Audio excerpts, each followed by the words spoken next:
नागपुर में आशीष जायसवाल ने बयान दिया कि यह सीट फिलहाल सेटिंग की सीट मानी जा रही है और अभी तक विपक्ष की ओर से कोई उम्मीदवार घोषित नहीं हुआ है। उन्होंने दावा किया कि जनता का समर्थन उनके साथ है और महायुति से जो भी उम्मीदवार मैदान में आएगा उसकी जीत तय है। जायसवाल ने कहा कि वरिष्ठ स्तर पर चर्चा के बाद सीटों का बंटवारा किया जाएगा और पार्टी का तय उम्मीदवार ही चुनाव लड़ेगा।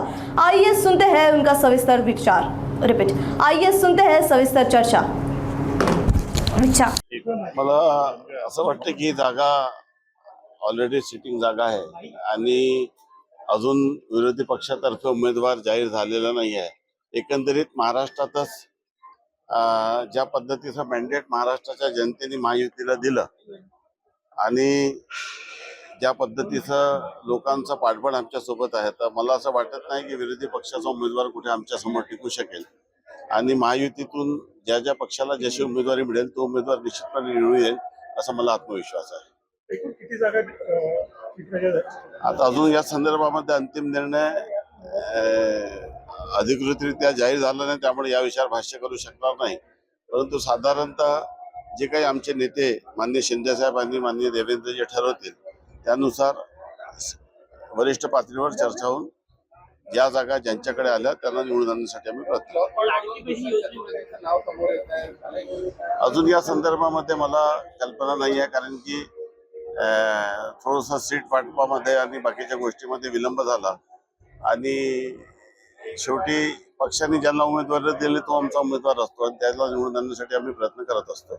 ज्याला कोणाला शिंदे साहेब उमेदवारी देतील त्याला निवडून आणण्याचा आम्ही प्रयत्न करू।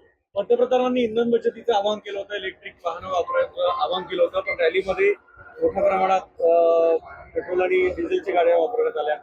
मी तर डायरेक्ट आत्ताच आलेलो आहो आणि एकट्या गाडीने आलेलो आहो, त्यामुळे मी ते पाहिलेलं नाही, मी थेट आता आलेलो आहो। त्यामुळे मला साहेबांनी म्हटलं की आम्ही तर जिंकलो परंतु विरोधी पक्ष सुद्धा मतदान आम्हाला मिळणार असं बावनकुळे साहेबांनी म्हणाले।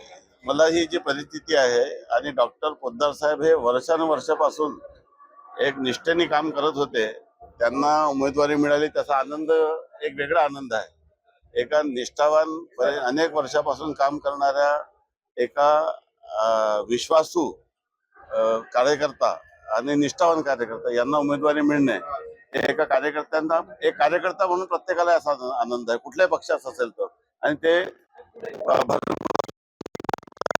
सर्व रेकॉर्ड करून निवडून येतील याच्याबद्दल माझ्या मनात शंका नाही।